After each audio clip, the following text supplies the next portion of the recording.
All right, guys, we are traveling through time zones on this one. I have Cole with HK Young Bourbon, and we are going to talk about all the stuff that they're doing. They're going to give us the whole gamut of everything they're doing. So without further ado, here.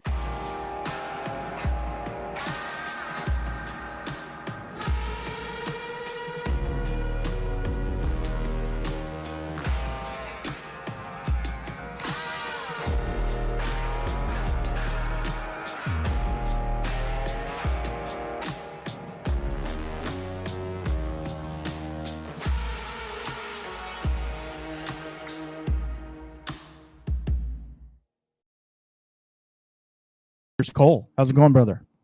Great. Thanks for having me on the show. No problem. No problem. I saw you guys are really active on Instagram, and so I shot my shot, I guess you could say, with y'all, and you actually responded back to me, which is amazing. I appreciate that. And so now here we are talking. There is a little time zone difference, so it's early in the morning where you are, and it's late at night where I am. So it's actually nice because it made it a little cooler in the shed. All the people will know that. It's been, in Texas summer over here, it's been over 100 degrees and my shed isn't well insulated. So I can't do podcasts in the house because the wife gets mad at me. So, it's one of those things. So you were gracious enough. You were gracious enough to send over some samples. So I'm going to dip into those. You're going to drink your coffee, and we're gonna talk about the brand and all the things going on. And yeah, let's get started. I want to get something in the glass. And you were. Look at the labeling on that. That thing is really nice. This is your toasted barrel blend batch 1. It's coming in at 116.6 proof. Can you tell us a little bit about this? And then you can go into the whole, why you're doing the thing you're doing. Yeah, of course. And I'll try not to get overly complex with this because I've realized I don't think there's a super simple way to explain why we did things the way we did, because it's not very efficient. But I guess that's one reason that. Another reason that makes this kind of unique. So the batch 1 you have is a 9-barrel blend. It consists of 3 different mash bills. So the base blend of it is 78, 10, 12. So that's your Heaven Hill, commonly made. I guess that mash bill popular. I think like we'll cover later on. We source primarily from Bardstown Bourbon Company in Green River. So that's a Bardstown product. It's about 6 years old. I think those were all on the 3rd floor, so nothing super high, hence the proof being a little lower. And then what we did is we finished it in 3 different types of toasted oak barrels that we worked with Independent Stave Company. Okay. If you want to get, talk about the specifics of those later on in the show, I can cover them now or cover them then. But however you want to do it, it doesn't matter to me. If it's on your mind right now, let's get into it. Yeah. So we. Early on, this is gonna go all the way back to development of this. So that's great. Let's go. Okay, let's go. Get as nerdy as you want with it. It's fun. Yeah. So early on, this is gonna way into it. So we knew, obviously the whiskey market is, I guess for lack of better terms, saturated. There's tons of brands out there, especially the last few years. We kind of had the bourbon boom. So me and my partners, we knew that if we wanted to create a brand, which we've discussed, probably for 4 years, that we wouldn't just come out with as another sourced company. We were going to do it. We were going to do it right and do it where we, explicitly focus on one sector of the market. Right. And with it, we decided to do toasted oak barrels. So at the time I was living in California, very much wine region. And obviously a big part of winemaking is, seasoning wines in toasted oak barrels. So, and the flavors that it imparts, I think it's really unique. It's kind of a fun way to do it. And also, you've got other companies like Angel's Envy, who are only doing port finishes and stuff like that. Right. So we knew that it was possible. So what we did is we first found the mash bill that we wanted to use as our base blend. So we tasted obviously through a bunch of them. We decided that high corn mash bill was kind of a good one to take on to some oak. Mm-hmm. And so we ran with that, and then we sent that over to the good people at Independent Stave Company. Love them. Man, yeah. If you haven't, for you or any of your listeners, if you have not nerded out in their blog section before, oh my God, it is for a whiskey nerd. It's like if you're into cooperages and seeing the impacts of oaks on whiskey, it is some of like the coolest stuff ever. I mean, I went down the rabbit hole with ISC. So Absolutely.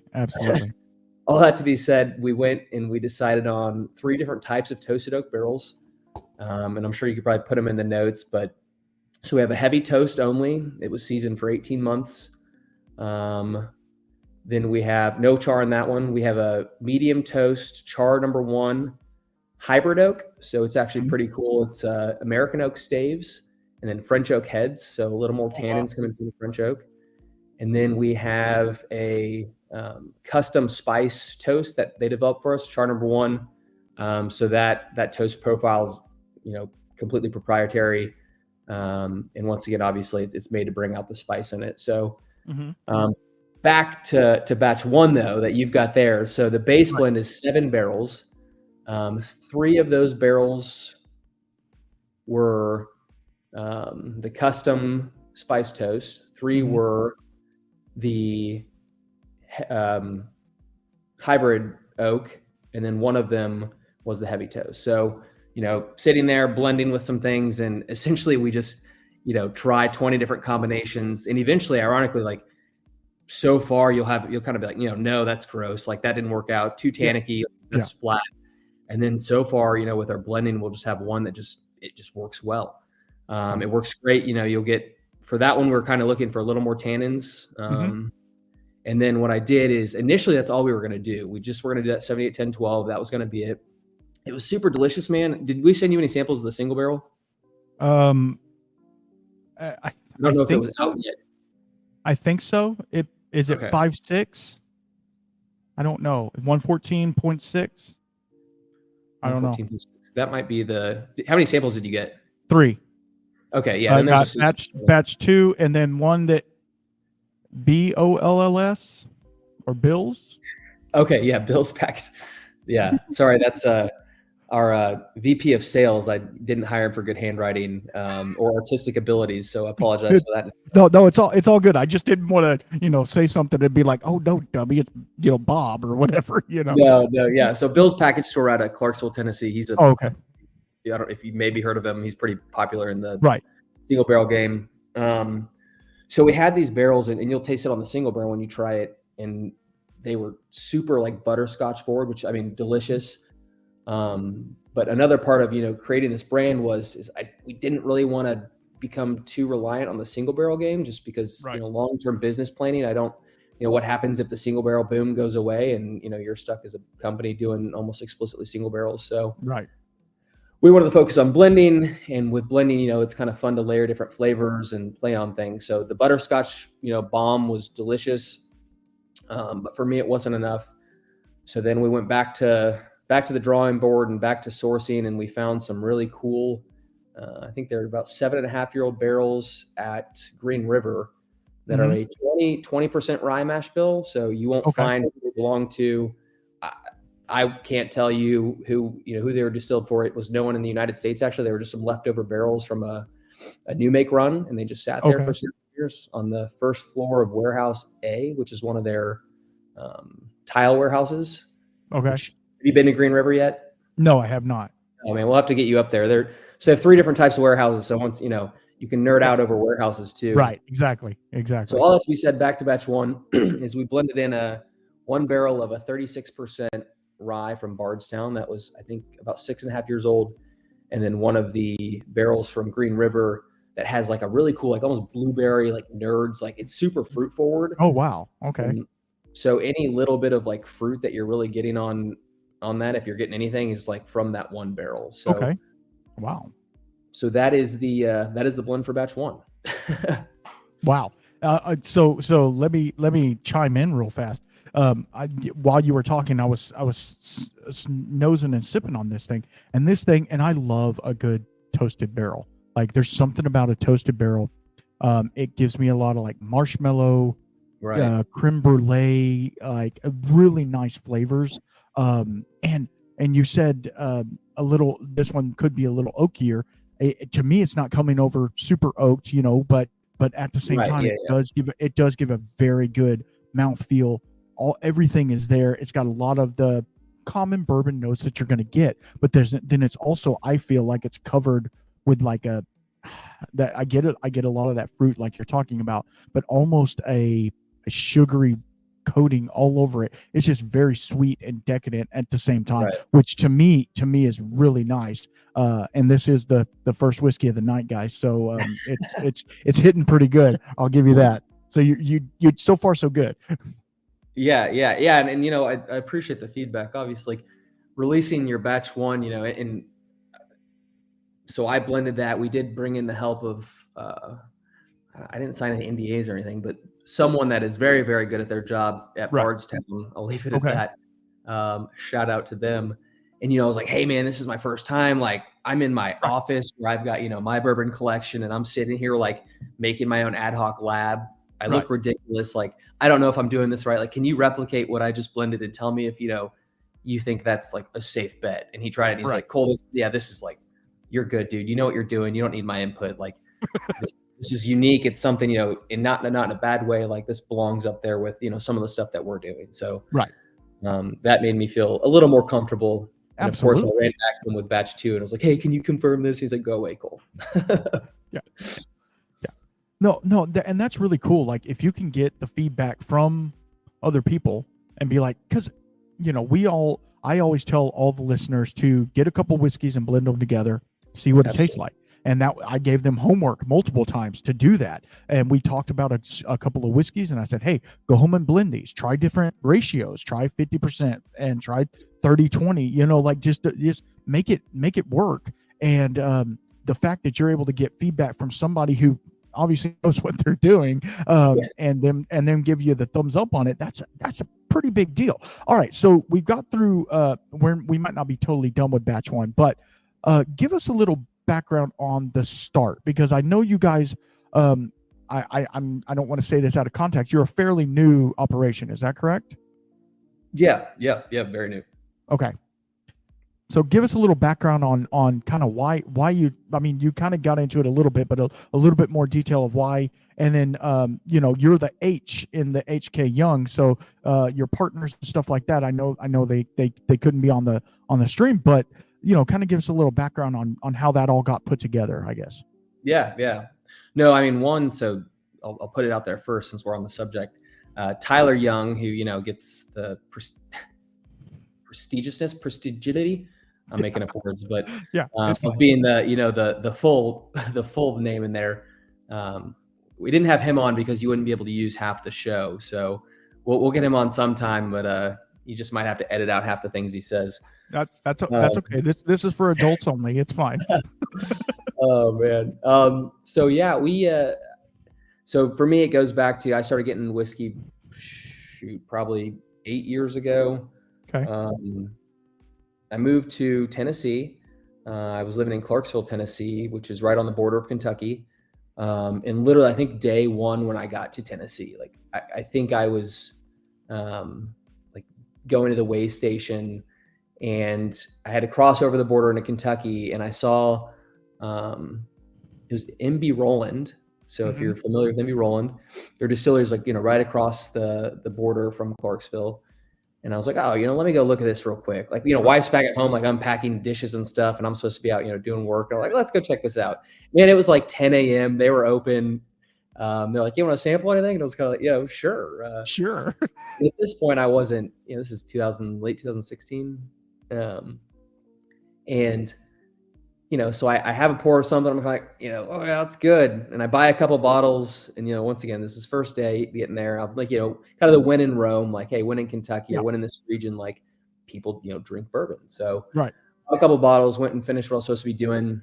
And then from there on, it turned into, I will say, still a healthy obsession. Okay. I probably still, you know, gained a few pounds from it, but, you know, drink responsibly. But after then, you know, I go head first into things, and bourbon, I always historically loved collecting. I loved sharing. I'm a very social guy. So the community just kind of, you know, called out to me. Right. So, and this is probably, once again, you're going to get everything. So I started a local group about 2 years later called the Clarksville Bourbon Society. Okay.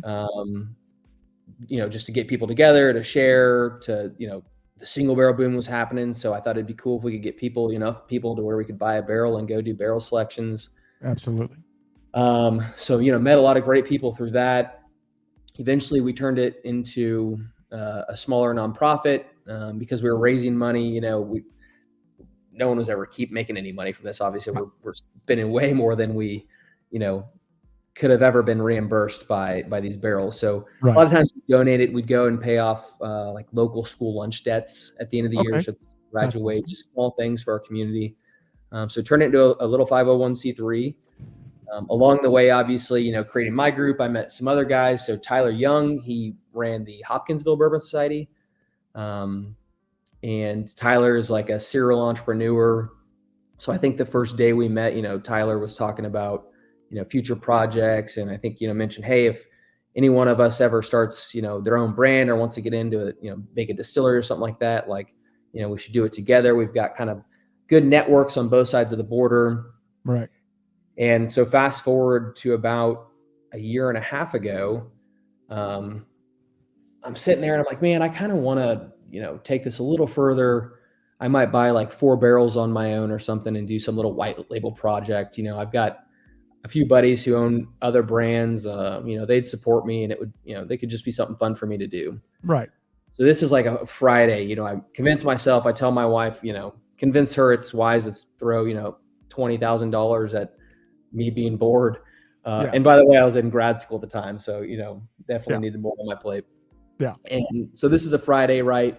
And on like Sunday, I get a call from Tyler Young and he's like, hey, Cole, Tyler's got a big Kentucky accent. So Tyler, if you listen to this afterwards, sorry in advance. Hey, Cole, like, you still want to start a, whiskey brand? Like, you still thinking about that? And I was like, that's crazy, man. Like, I 100%, like, I was thinking about this 2 days ago. I, finally committed to doing this. So, and really that's all she wrote. Then we just went fast, man. We, immediately got on the horn with trademark lawyers. We brought in another partner, Spencer Collagen, who now is kind of like our CFO, and got on the horn with Bardstown. And at the time, Bardstown's obviously a huge company. Right. So we get a meeting scheduled with them and I'm all nervous and I'm like, hey, this is what we want to do.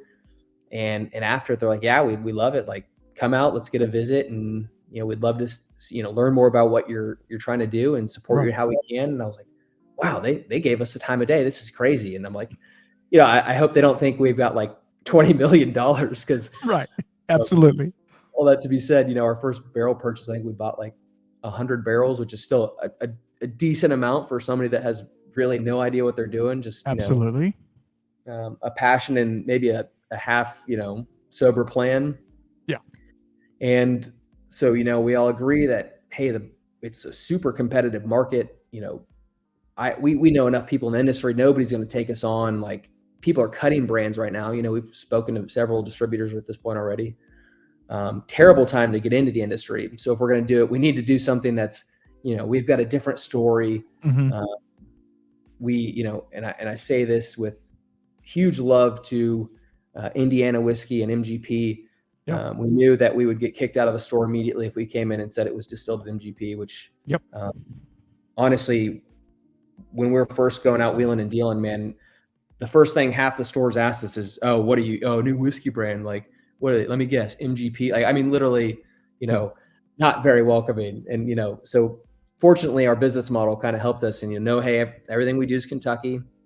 And then also everything we do is, we came up with the idea to do everything toasted, which is good to keep you true to your business model because there's a lot of time. I'm a super creative guy. Like I said, so is Tyler and, Spencer as well.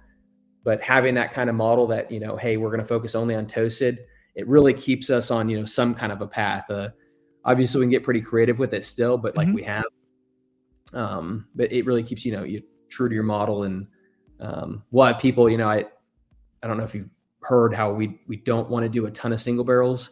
Right. And, it's like, I think 4 this year, and immediately I had texts and comments of people like, oh, I thought you're not doing single barrels. Like, hey man, like, you can't avoid it completely, but no, you can't. There's no way. But the blending is, this toasted barrel blend is kind of what we see as our flagship.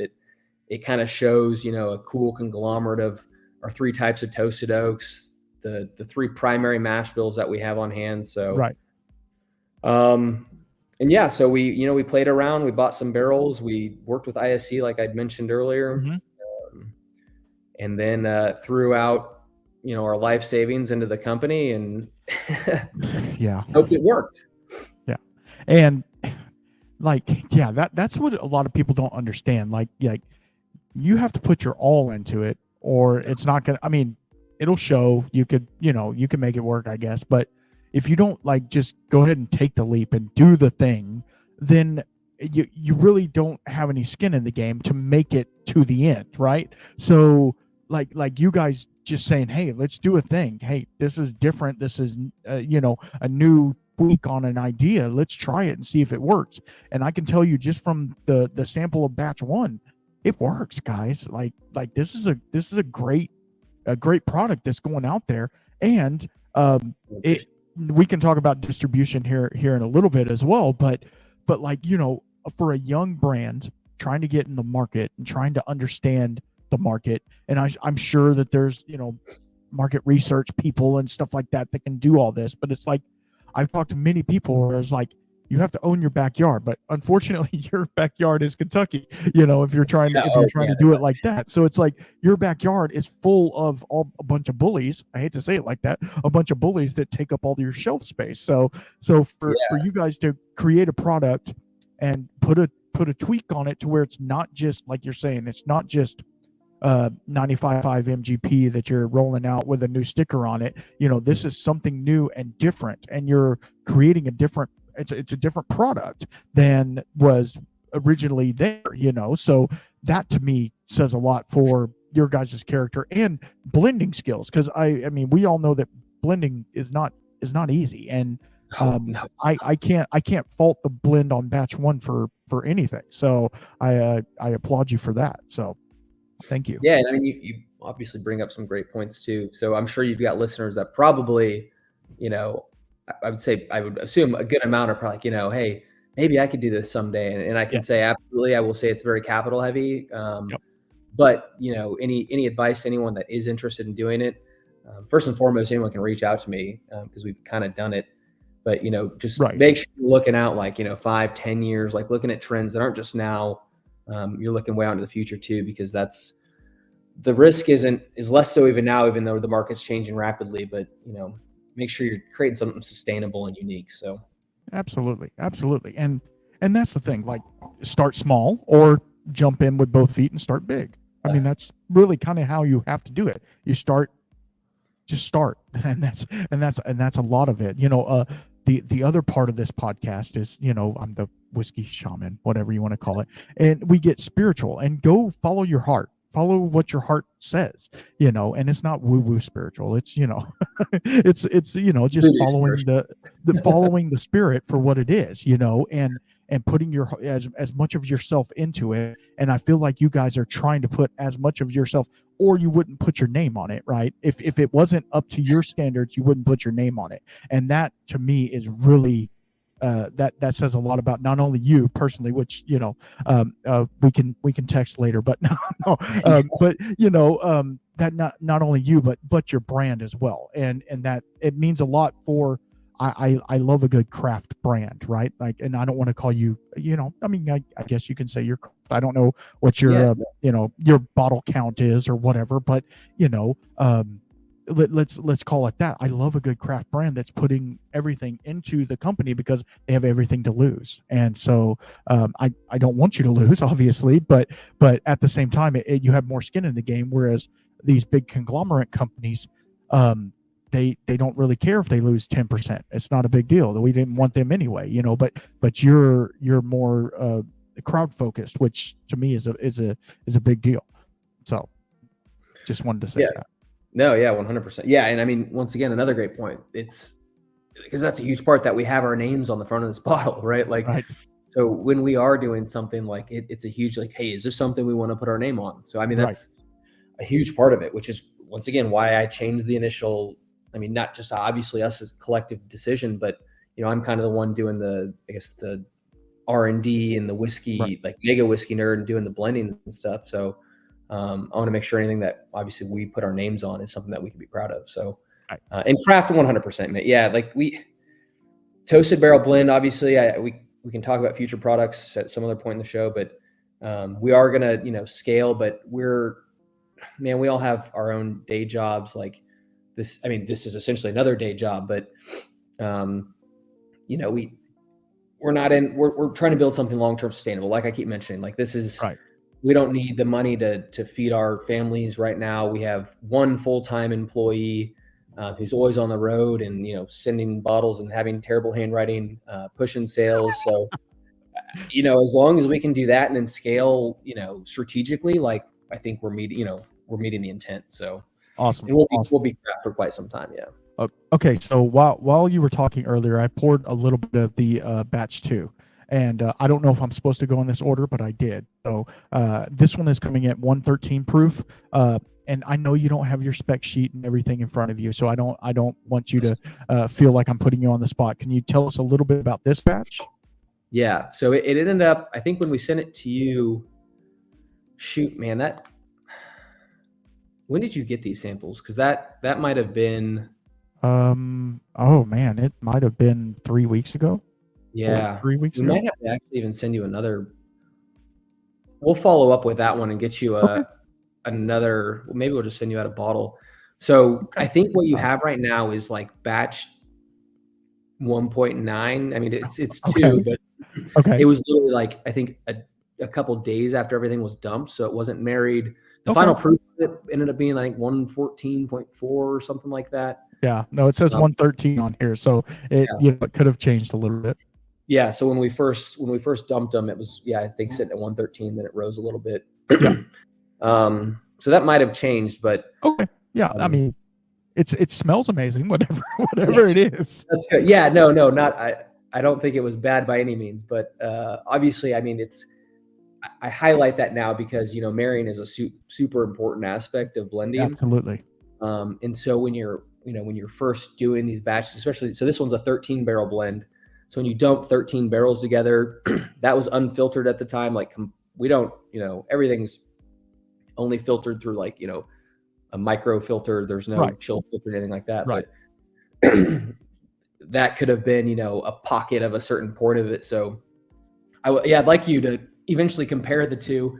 Okay. Yeah, absolutely. I'd love to do that. And you know what? And I'll say this live, even though we're not live, but I'll say this live right now. If you want, I'll do a full review, side by side review of them, and say, hey, this is a sample I got, and this is the finished product, and kind of give you my personal thought. Not that those personal thoughts mean anything, you're the one doing the thing.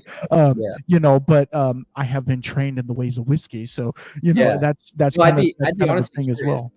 Go ahead. Because like so when I'm blending and stuff, like I think I tasted that one, and if it is what I think it is, I was like, okay, yeah, this is after this marries, like this is we're there, right? But I knew from the samples, like, yep, that's not quite it yet. Okay, let's go back to it in a few weeks, and if we need to tweak it, we can.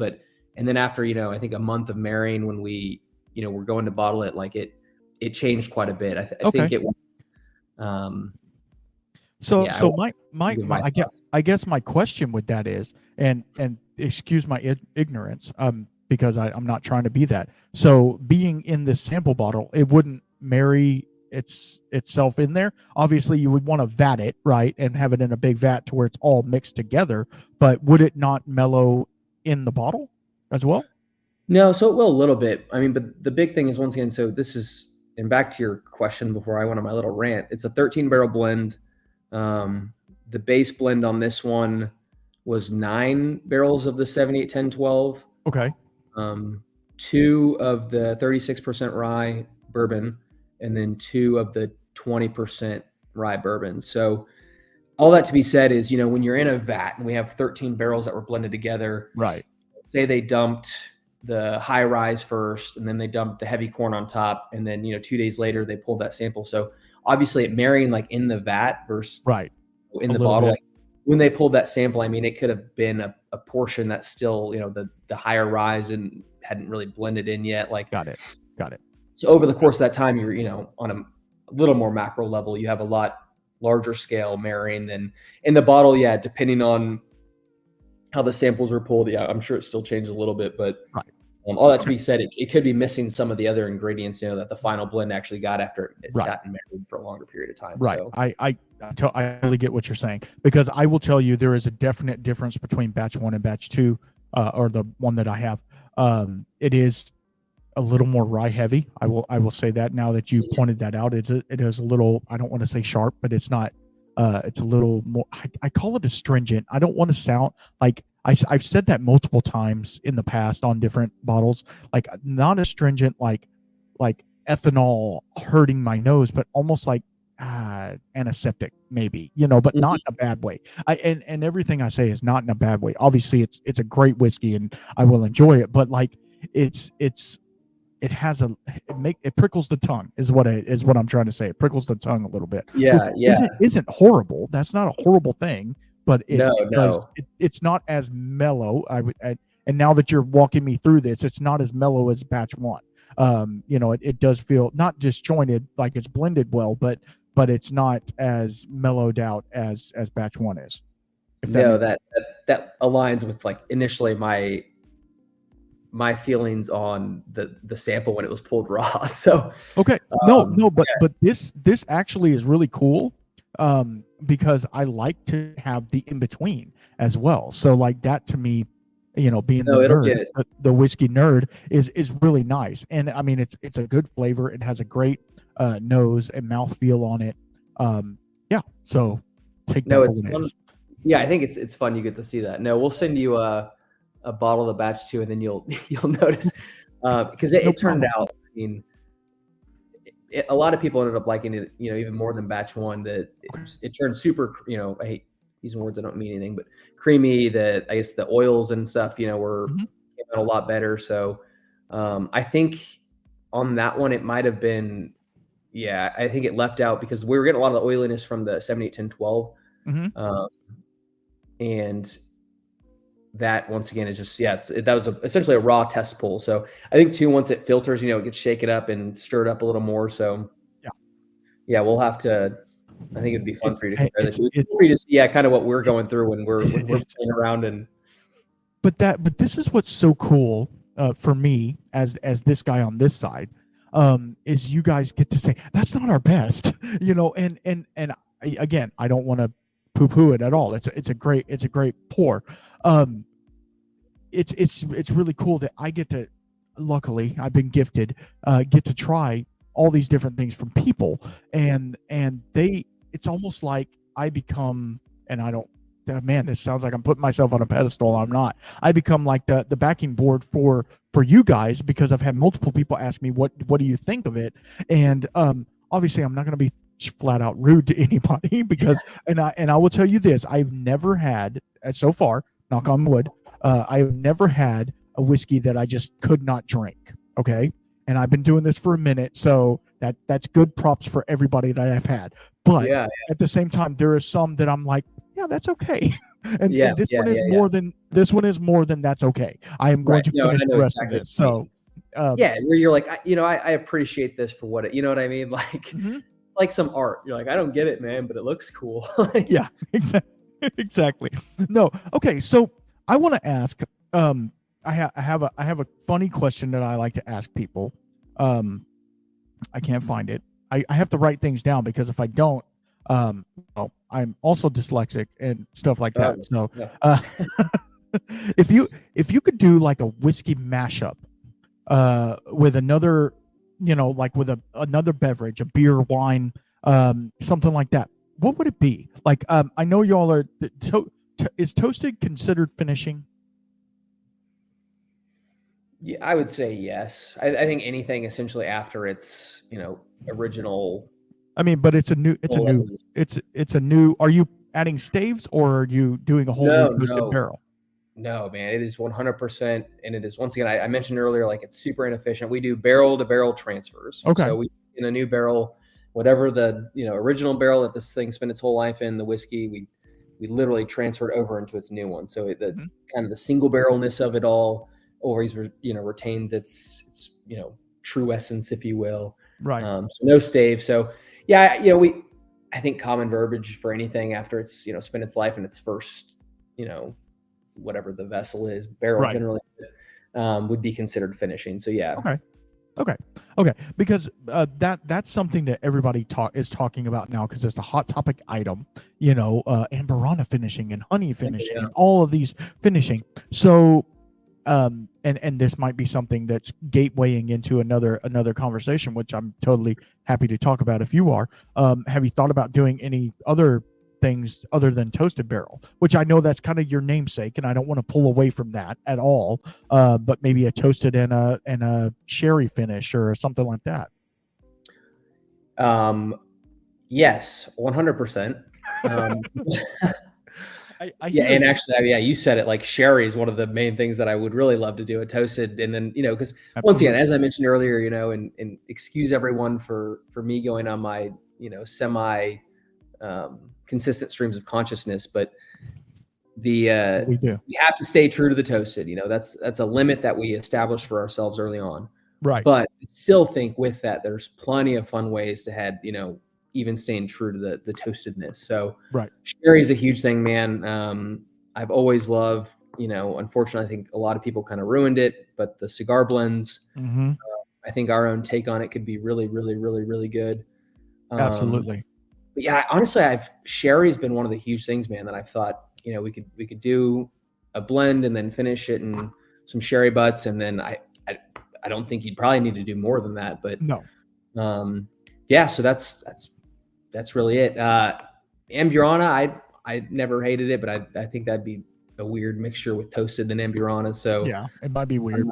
Sherry, I think sherry would just be a perfect one. Yeah, not that I haven't thought of this. I mean, you truly called it, man. That would be huge. Right. And then after that, we can do R&D and stuff with some other things, but sherry is definitely the number one.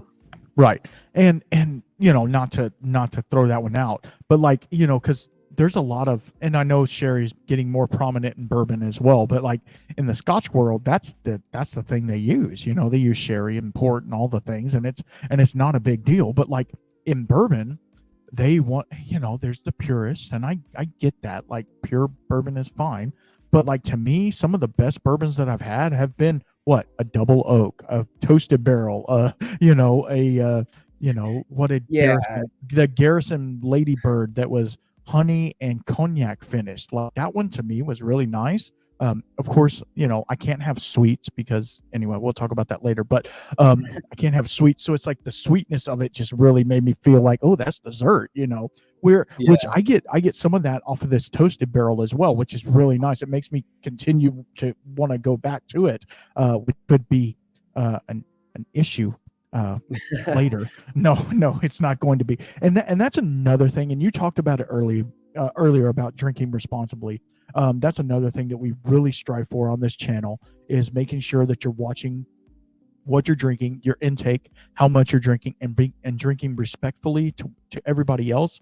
Because responsibly, I ain't going nowhere. I'm going to bed after this. It's not a big deal. But if you're at a party, if you're hanging out with people and you've had one too many, you're not just, you're an asshole to everybody. You know what I mean? Not just yourself, so it's kind of that thing. But yeah, anyway, sorry, we got off on a tangent on that one, but yeah, no, I thought that, doing a mashup with somebody, is there a particular brand that you would want to work with? Since you say you're getting from a specific distillery, would you want to ever outsource to somebody else? And you have said for now, is there works of other things, and I don't want to, we're still a little early in the game. I don't want to talk about the future right now, but is there any other brands that you would want to collaborate with? I mean, honestly, this isn't to kiss asses, but it would still be Bardstown, like doing a Bardstown collaborative series, something where we work with them and do, our thing, but with their resources and their stocks. I mean, I think we could make something really cool. So absolutely. And I think probably we, in a year or so, if, things keep going the way they're going right now, I'm sure they would be more than willing to. So maybe be on the lookout for that. There's been no promises or discussions, but I think that would be honestly like the coolest thing ever. Yeah. And once again, like what's their motto? Never stop moving, something like that. But I think the creativity, and then, and, once again, I mean, we already do our bottling, we do our aging in most of Bardstown. And for those that don't know, Bardstown now owns Green River, which is why we partnered with both. So it makes things a lot easier when it's kept semi-internal. Right. But yeah, Bardstown Collaborative Series. Awesome. I love it that, and I don't know if they were, the ones that you wanted to go with or not, because I mean, they're not common with outsourcing. They do a little, but they're not real common with outsourcing. So that to me is really cool that they were, I don't want to say they took a chance with y'all, but they took a chance, and it pays off. It pays off in the bottle, guys. And so I can't speak highly enough of them. Shout out to Lance, who deals with me on the absolutely. Those guys over there. Yeah. There's and if you haven't, I'm sure for everyone listening, like, you've noticed there's a lot of people that are kind of copying their business model and kind of doing the same thing. Yep. And at the end of the day, anyone can, with enough money, can do this and hire on the right people, but not the right people, but talented people.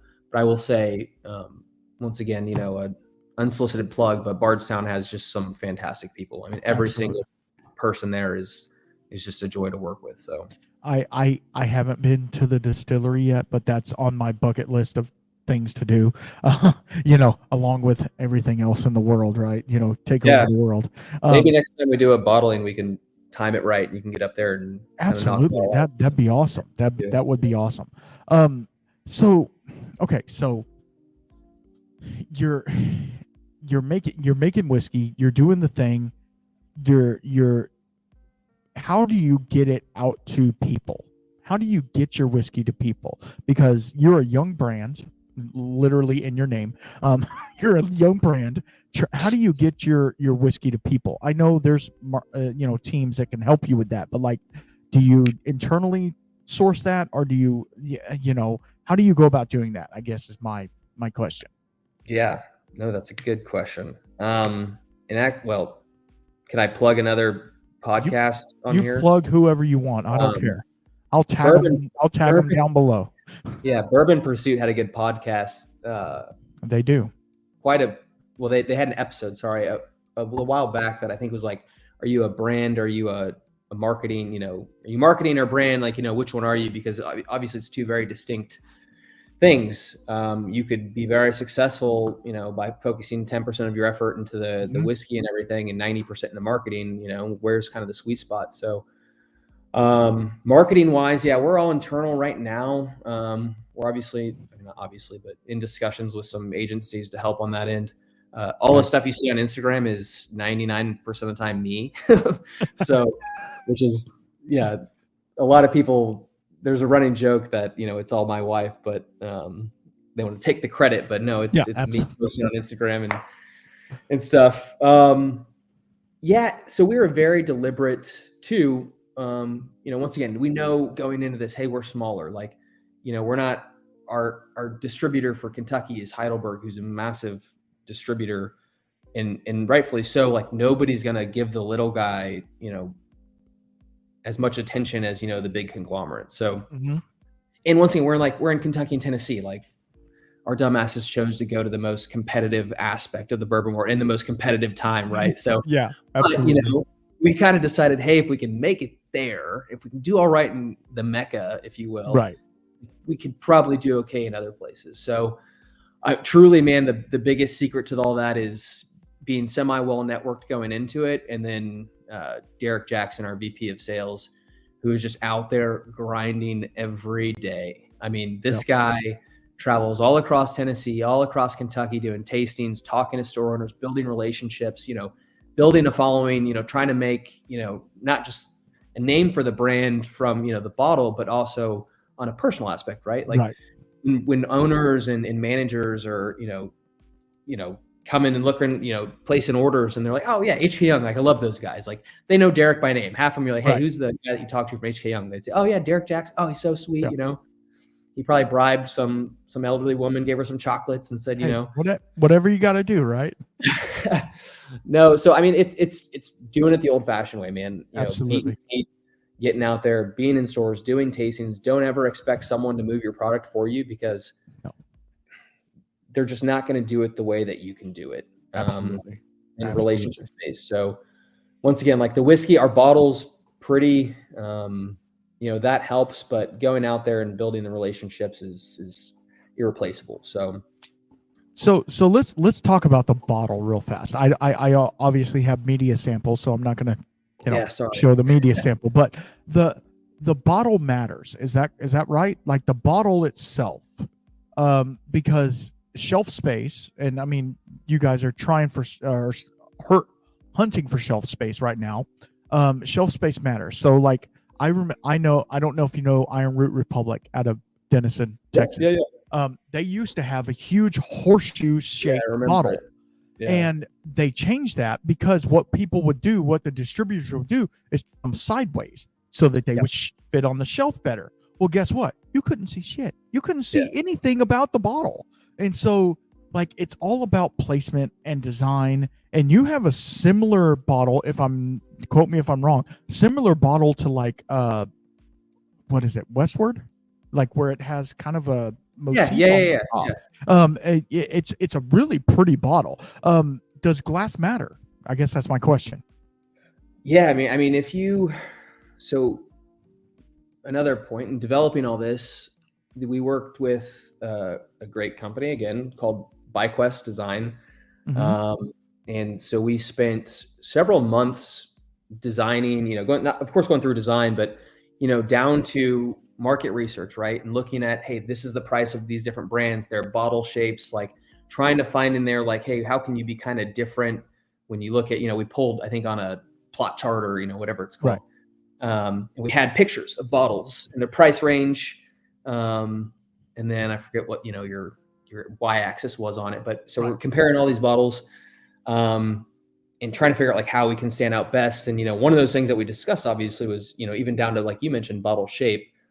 And if you are going to have a bottle that's weird shaped like that, you need to have it, they call it like bookcase, like bookshelf, where, you can clearly see the branding on the side, because retailers, like you said, it's all about shelf space. So they're going to turn the bottle, they're going to put it in the most efficient way.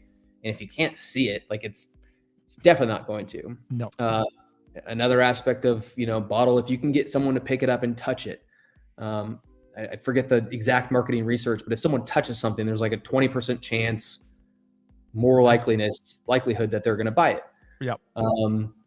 So like our cork, it's huge and heavy. It's kind of fun. Like once again, we'll get you a full bottle set, man, a batch too. So you can do the other part of this. But so yeah, we look through all this, and humans are, with all due respect to everyone listening and myself, I mean, we're not super complex. Like we like things pretty. Yep. So we knew that we wouldn't put our name on it once again if the whiskey wasn't good, but it's also much easier if we get you to touch it. And if you look at it and you say, oh, that's pretty, even if, it at least starts, building some kind of cognitive like recognition. So all that to be said, it absolutely matters. We thought, and, the people that we worked in design with too, which is also very expensive, put the thought into it that, hey, there's a lot of ugly stuff out there and sometimes it works. But when you're talking about, once again, a highly saturated market, looking pretty and having a nice looking bottle can absolutely make the difference. So absolutely.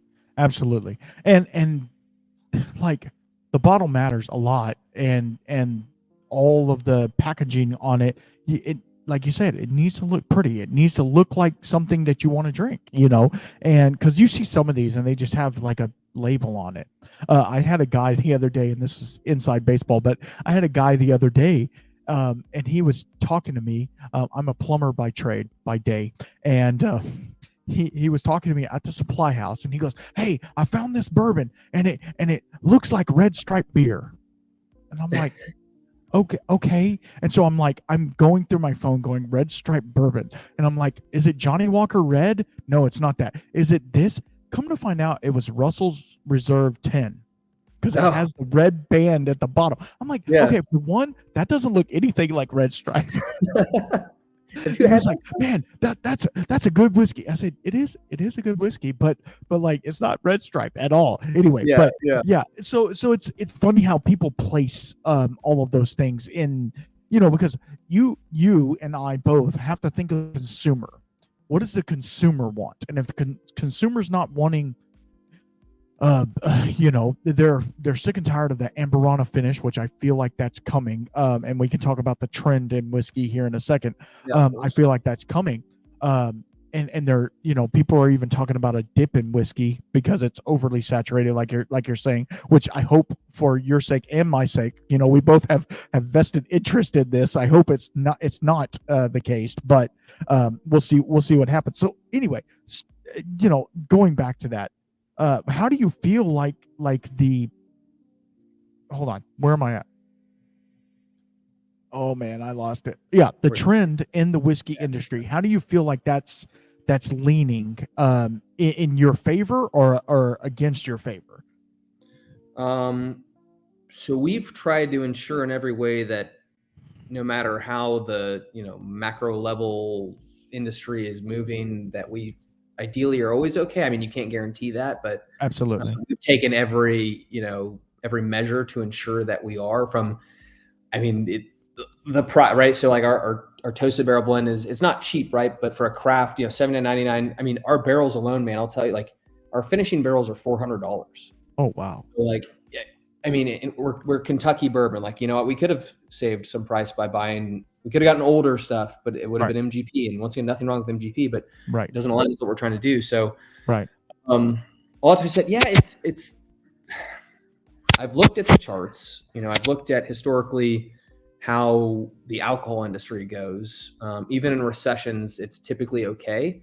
I think like I keep saying, and I mean you too, that there's been a saturation. There's been people that have tried to do the get rich quick model with it. Yep. So no, I think they're, I hope, I don't mean this in the wrong way, but there needs to be kind of a purge of some of the products out there. When you're, if it's 4-year-old MGP that you literally did nothing to, like, hey, that's great, but there's somebody out there doing it better. There's talk about good MGP. Like, I mean, plug for Aaron from Smoke Wagon. Holy shit! Like, that's the only MGP I need. I mean, talk about blending, doing great things with MGP. Like, someone out there, and his base product is delicious, and it's a good price. So, I think there will be like kind of a correction, like in all things that are based on economics at the end of the day, because a lot. But I think people continue going in. It's I don't think it's going to go anywhere. I think there would have to be something really bad. But even I think looking back at like the 2008, 2009 like housing crisis, like unfortunately, like people still are buying booze then. So like absolutely, maybe I think for people doing it right, all that to be said, I think for people doing it right, in grinding out there, I think it'll be okay. I think there'll be some necessary changes and shifts, but and we're like us too. So I mentioned $79.99 for the toasted barrel blend. We're producing I think it's gonna be a 91 proof-ish product. Not that we were copying another very popular toasted finished whiskey that's around 91 proof. But so we can get that price down there, make it more affordable, so you kind of have all your bases covered. But absolutely, market trends, I think we're fine. I don't think that, once again, people doing it the right way shouldn't have to worry. I mean, maybe the bigger guys are going to lose, their annual or quarterly revenue might shift, but I think that's surprise. Like, so is the value of baseball cards and any other kind of like commodity. Absolutely. That's why I'm sitting on my Pokemon cards. You know what I mean? Sitting on them. Yeah, I mean, just wait until the next, Yeah. Give me 20 years. I'll be a millionaire. Yeah. Okay, so I poured a small sample of the Bill single barrel. Is that what it is? Yeah, Bill's package for single barrel. Yeah, and it's 114.6. Can you? I don't. You might not. You might know about this one. Tell me a little bit about this one. It's really it's actually a little bit different than the others. Obviously, it's a single barrel, but it's a very viscous and dark. Yeah. So which one was it? Okay, so that one was finished in the medium toast hybrid oak. Yeah, it's super dark. I don't know if this will show up, but like, so you can see it next to two other single barrels. Bill's is the one in the middle. It's weird. So that, I guess maybe it's just the finishing barrel. So that's the medium toast Hybrid Oak, Char #1. So Wow. perhaps the French oak, which I guess could kind of make sense. Yeah. Yeah. Um, I get a lot of that. I get it. It's nice. Super nice. Wow. Once again, a little more. I mean, it's delicious, right? But it's a little more. I won't say one dimensional, but it goes in one direction. It is very heavy in that one direction, and then there's obviously undertones and other notes. But, single barrel. Yeah, it's a lot darker. It's a lot rich. Like when I say richer, I meant the flavor. The flavor is singular or maybe plural. It might have two flavors, and then it just kind of goes, and it's just those flavors for a little bit. Like I'm almost maybe getting a little cocoa off of it. Like it's almost cocoa like, which I mean I love a dank bourbon, which that's where almost the territory we're getting. And so yeah, this is the pick on that was pretty awesome. But yeah, that's super cool, and I thank you again for sending that over, because that's so what set you guys apart? I know this is kind of a catch-22. What set you apart from other brands other than, I mean, obviously your toasted barrels, that is different. Yeah, I'll just leave it at that. Yeah, I mean, I would say too, like the focus on, not that nobody's blending, but I mean, I don't know anyone that's taking 3 different types of finishing barrels, right? Especially on the toasted end too, and using that as like the base blend and layering it the way we do. So really like the blend of using those 3 different types of toasted oak to come up with these blends, and then the single barrels, if you'll know too, I might need to send you a bottle of that too. On the back, it checks, there's a check mark or box for which barrel it was finished in. Right. So kind of like to show the deconstructed idea of what we're doing, so you can compare them side by side. Not to try to get people to buy more, but you can compare them and see the influence that the different types of oak barrels have. So I think we just kind of took something that call it unoriginal, or everyone is kind of doing. But once again, I think, like I might have mentioned earlier, is we're really trying to run with it. And obviously we're not going to stop there. We're going to continue building on that. But and that's one benefit of it. We restricted ourselves to this, but then we can really explore that realm as well. So absolutely, I would say definitely what makes us, sets us apart is just really the idea of exploring, the influence of these different types of toasted oak barrels, and from blends to, the single barrel being like a deconstructed, version of it, showing consumers, really the impact of oak. Right. Versus, I think like Penelope has it too. Theirs are huge batches of things. It'll, char for heavy toast. So that's kind of, similar to what we're doing, but I think we're, obviously at our scale, more focused on doing it better. Okay. Sorry, no, and that might be a bold statement, but like, at our level, you can control a little more. No, but when it's your own brand, it's okay to be cocky a little bit about it, because if the product shows, and I can tell you with the samples that I've had from you, it shows through, and I'm that's coming from the heart on this. It really takes a lot to put your life into this and have it come out on the other end. And I think that's a lot of what sets y'all apart as well. Is you are literally, this is the thing that y'all do, and you're not backed by Seagrams yet. Who knows? Yeah, no, hey, Seagrams, yeah. Yeah. No. Everything's for sale for the right price. Yeah, absolutely. I will sell this podcast right now to the right seller. Exactly. It's like I just want to go retire in Scotland. That's all I want to do. Oh man, we have split this, because I do too. I have babies to raise, but still, it's fine. they actually, can raise, before I raise themselves. They're fine. Yeah.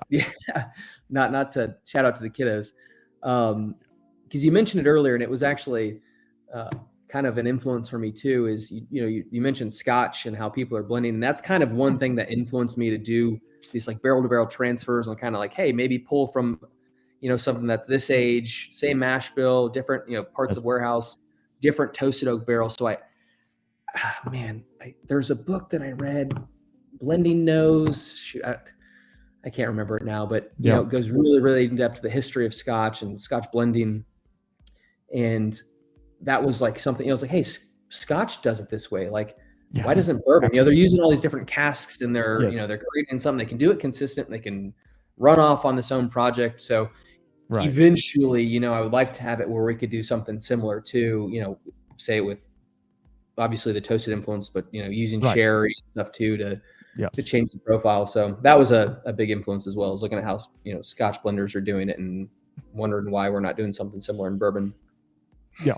Okay. I got one more question for you. And this is just a real simple question. It might not be simple. Who knows? What are a tip that you would give to somebody who wants to get into whiskey, either a whiskey brand or get into whiskey drinking?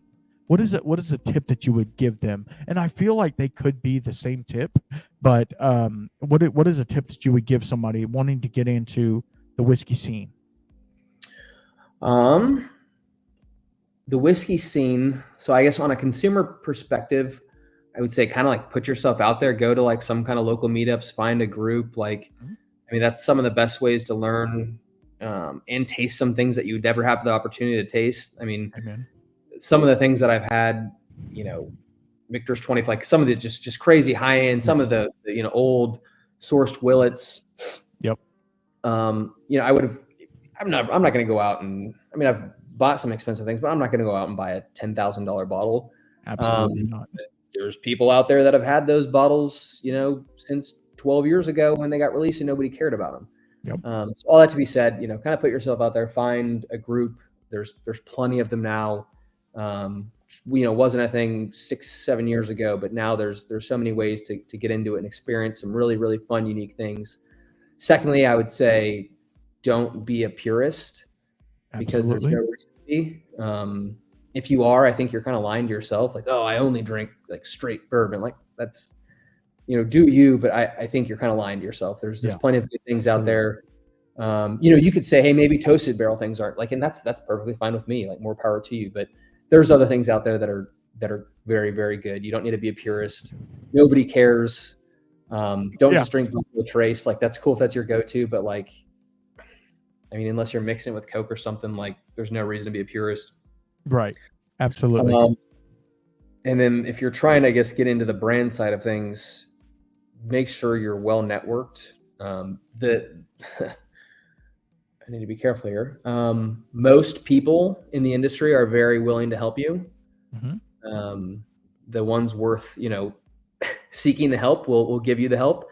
The ones that are jealous or overly prideful, you know, you're going to lose them anyway. So one, you know, I will say this, and I bet any brand owner that hears this will probably chuckle. Very early on to this, you know, creating your brand, there's like this, I'm a pretty humble dude. I really think I am. There's some bizarre jealousy and things that pop out of the woodwork. So not to go down that rabbit hole, but, you know, don't worry too much about others. Like, you know, if you want to get into the industry, do it. You know, if that's your passion, go for it. Ask for help, ask the questions, ask the stupid questions. None of us knew it, you know, at some point either. Right. Laws are confusing. Everything's confusing. Like, it's not easy, and it's not meant to be easy, but find a mentor, find someone that's willing to help you. And like I said, I wouldn't be here if I couldn't have asked, you know, 7 other people these questions. And so, yeah. And unfortunately, this, and not to get off on this tangent, but as a male human, you know, sus, whatever you want to call me, as a male, we don't ask for help. We don't. We will die on that hill. Yeah, we absolutely. will never ask for help. And when you don't know, like, you could be the best distiller in the world, but if you can't market that product, you're not going to be profitable. Or you could be the best blender in the world, or you could be the best skyscraper builder. It doesn't matter. It goes around the world. You know, if you don't ask for help, and if you don't delegate even, which I feel like you guys at your brand are trying to, you know, you find your niche and you're like, hey, I can do this, this, and this. You take care of this part. That's the whole thing, is like delegating, not trying to be I have to oversee everything in the life, like it's hard. It's really hard as a male to do that, because it's hard to step back and be like, hey, I need help at this. I can do a lot of it, but I can't do all of it. And so having a good team that you can call for marketing, or a good team that you can call for bottle sales or whatever, that to me is a big deal. And I feel like that's kind of what you're pointing at, is just get out there, do your thing, but know your limits of what you can do. Does that make in worst case, you're building relationships by putting yourself out there. Once, like, it's such, everything in this community is relationships based. Like, and you'd be surprised at some of the the famous people in the industry, that if you just asked, like, hey, do you mind like talking to me, like, yeah, sure, absolutely, and then that can become a lifelong friend or mentor. I've had people that have told me, I haven't talked to him personally, that have gone up to Jimmy Russell and been like, hey, I got a question, and he sit down and talk to them for an hour about it. And I'm like, this man has more knowledge than anybody in this room, and he's sitting there talking to you about fermentation temperatures or whatever. So you're never going to know unless you ask the question, right? And it's kind of like that saying, you never know until you ask. So anyway, so okay, any of your listeners that ever go on a Russell's pick, if one of the Russells is there, make sure that you get a banana note and just watch their reaction. Oh God, why would you say that? Please, someone do it and give us the feedback. Yeah, absolutely. They're gonna flip. Okay, before we get off, do you have any other things you want to talk about? Any other questions you have, man? No, I don't want to overrun this and make you over-edit it. So no, it's all good. Okay, so let's talk a little bit about your socials, where people can find you if they want to buy a bottle. Is that an option? And tell me slow so I can write it down. I'm a left-handed Pollock, remember? So I gotta write this stuff down. Go ahead. Good. Okay. So socials, predominantly Instagram, Facebook. So just at HK Young Bourbon. I tried doing the TikTok thing. Maybe once we hire on a marketing company, we'll get it. But I don't personally have the time or desire to spend too much time on TikTok anymore. Amen. So sorry, TikTokers. Mm-hmm. We will be there, but we're not good at that. Instagram predominantly. We're not dancing. We have a website in development, so hkyoungbourbon.com. That's another thing that unfortunately I've decided to head on. So as we have launched the brand and I'm traveling across the world and things, developing the website is slow, but we're getting there. And in that similar, I kind of looked at Joseph Magnus. So with the toasted barrel blends, the goal is that you can go on there, see what the blend consisted of, why we named it, like, batch 1 was Gambit, batch 2 is Panacea. There's a little write-up. Yep, exactly. So why we did it that way. And then what was the other question? Where you can find, and we just launched batch 2. And right now we have, I think, a few cases left on Bourbon Outfitters or Bourbon Outfitter. So you can just Google that, Bourbon Outfitter, HK Young, and it is available online. And once the online stuff goes, like it's gone. We send the online retailers about 20 cases. Okay. And then that's it. So we have distribution, Kentucky, Tennessee, obviously that's steadily growing. Right. And then we are actually right now working through distribution for New York, New Jersey. So you'll see us in the States as well. Cool. That is super cool. And I cannot thank you, Cole, enough for coming on here and talking to me. I know it's early. Well, not so much anymore, but I know it's early over there and it's late over here. So I appreciate you being here with me and hang on the line. I want to talk to you for a second, but I appreciate all of you out there. And if you haven't heard of HK Young, go out and find them. Get you a little sample of this. Bourbon Outfitters also carries JT Mellick, so you can go get your rice whiskey and you're HK Young at the same time. See, I have to cross, pollinate here. Make the shipping So worth it. Yeah. Hey, no, absolutely, got to make it worth it for everybody. exactly. And like I told everybody else on that has came on the podcast, you're part of the family now. So as part of the family, I and all of the group are going to support you as much as they can with all the socials and all the things, and we'll tag you and everything. And that's just kind of what we do. That's our thanks to you for coming on the podcast, because obviously we're not getting paid, you're not getting paid for any of this. So I want to make sure that you guys get as much as you can from this podcast. That's why we put it out on not Instagram, on Apple, Spotify, YouTube, Podbean. Oh, good Lord, Amazon. There's the things. There's a lot of things that we put it out on. So y'all be good, and until next time, you know what to do. Keep your spirits up. Thank y'all. All right, guys, welcome back. Today we are going to we're going to do a little review, a little side-by-side of HK Young. This is Kentucky Straight Bourbon Whiskey Toasted Barrel Blend. This is batch 2.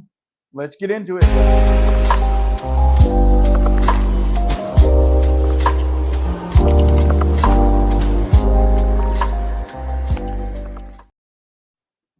All right, so here's the deal. I don't even know if you guys have heard of HK Young before. What they are is they are not an independent bottler. They are a non-distilling producer.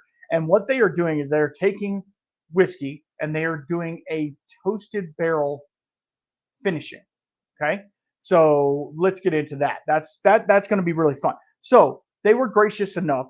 They just came on the podcast. So make sure you go check that out. I'm actually going to tag this video to the end of that. So if you've already seen the podcast, you'll know what I'm talking about. So they sent over a sample. I don't know if you can see it. It's a fairly good sample of their batch 2. This one was 113 proof. And Cole, who is the H in HK, is his last name, right? He came on the podcast and we talked about their brand and their whiskey and stuff like that. And as we were going through this one, I'm going to pour it in the Baker Drinks Glen.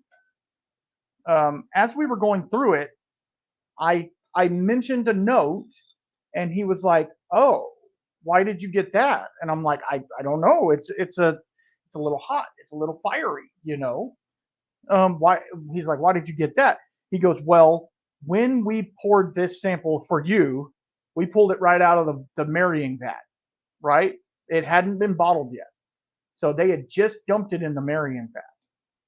Now, could it have married in the bottle while the podcast was, it's been maybe a month since we did the podcast. Could it have mellowed in the bottle? Let's check. It was a good whiskey. Don't get me wrong. It was a good whiskey, but it was a little disjointed at the end. So what he did, he was gracious enough to send me over a full bottle of batch 2. Thank you so much, Cole.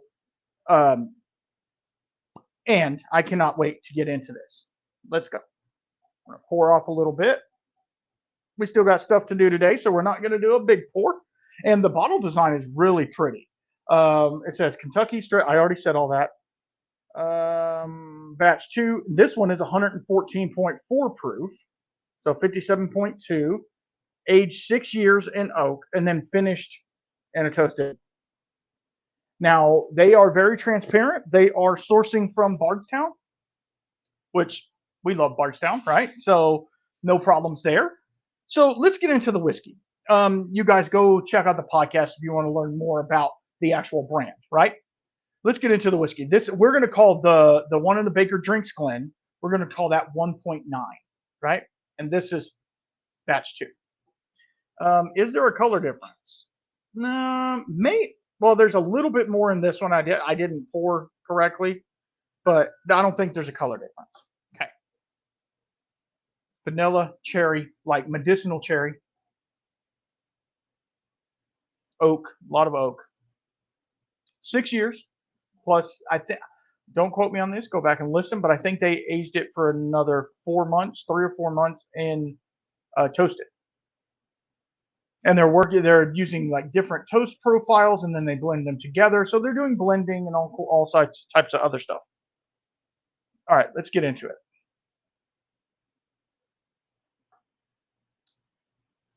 Okay. Cream, vanilla, toasted marshmallow, maybe. A lot of barrel influence. Barrel candy, though. It's a little sweet. It's really nice. It lingers. You start to get that Kentucky hug right away. All right. Get some water. Always got to hydrate. Water.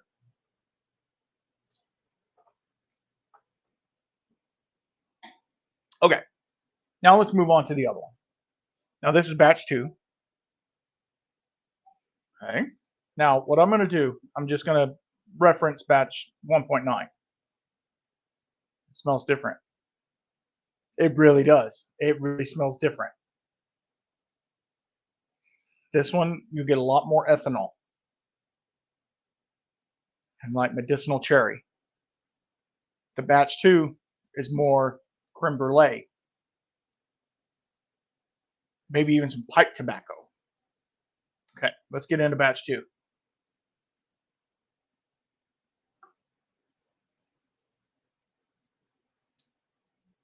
They are wildly different. Whoa, wildly different. Holy moly. Who would have thought marrying a whiskey would make it taste so different? He did give me a sample of batch 1, and it's excellent. Don't get me wrong. This one, wow.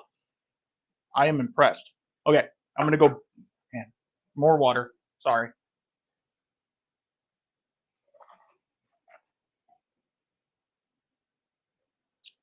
I'm going to go back to batch 1.9. Yeah, man, I hate to say it like this because this is no disrespect to HK Young at all. They pulled it off the marrying vat, so it wasn't fully matured or fully married together, you know. And I think people misunderstand when you do blending, you have to let it sit. You can't just blend two things together and start drinking it. Like it gets all disjointed, it gets out of place. And I thought being in the bottle for as long as it has, that it would have softened some of that stuff out, but it hasn't. Yeah, man, the rye is coming through. Watch it not be rye. The spiciness is coming through a lot on batch 1.9. Wow. Yeah, it prickles the back of your throat. Again, it's a great whiskey. Don't get me wrong. It's great. But it just has these little pops of, I'm going to call it pops of inconsistency in it. Like it's almost like a Richter scale. It's doing like. Now let's go back to batch 2. That just means I have to drink one and then the other.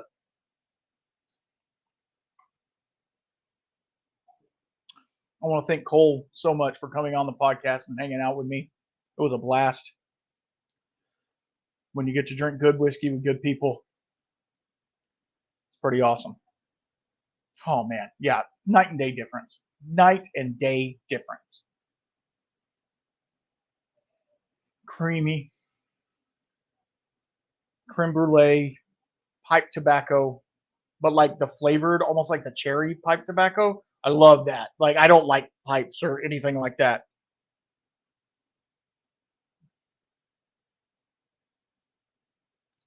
Oh, man. It's so cohesive. It's so together. It's just, if you're looking for a great toasted barrel finished whiskey, look no further than HK Young. Like I said, this is the second iteration that they did. What do they call it? Panacea? Anyway, doesn't matter. Excellent, excellent stuff. Go pick it up if you can find it. They do have pretty good distribution. You might be able to get it off their website. Seelbach, I think, has it as well. So, with it, let's score it. Why not? Let's score it. So I'm not going to score 1.9. I'm not because it wouldn't get the highest marks. It's great. Don't get me wrong. It's great, but oh wow, I got lots of notes, man. What am I doing? Okay, where can I find? I'll score it right next to this one. How about that? All right, so we do it on nose, taste, finish, and would I buy again, right? That's what we do. Okay, so let's nose it. We're going to do this fast.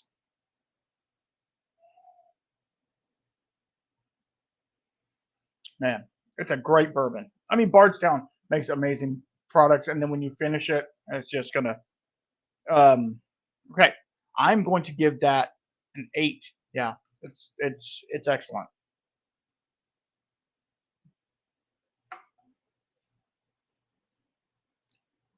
Man, so creamy. So creamy. But then you get that oakiness, but it's really cohesive. It's really nice. It's not overpowering. There's something about that toasted. It's like a marshmallow type. I'm going to give that a 9. The flavors on it are really good. Think about what you're drinking though. You have to base it accordingly. I'm finished. I gotta have another little sip because I was talking instead of finishing.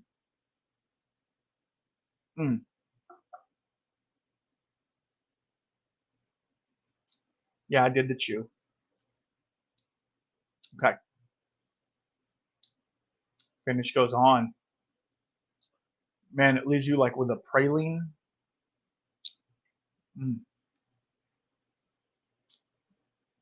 No banana, no fruit really. If it's a fruit, it's a red delicious apple, right? Like one of those big old apples. I am going to give that 8.5. Yeah. Out of 10. This is out of 10, right? All right. Would I buy again? Okay. Well, as you well know, I did not purchase this bottle. So, would I buy this bottle? Had I not known, would I have bought this bottle? No, because there's so many whiskeys on the shelf, right? And that's why it is my job as the podcasting dude to give you brands you might not have heard of and say, these guys are making some cool stuff. You need to go find them. Will I pick up batch 3 when it comes out? Absolutely. So I'm going to give that an 8.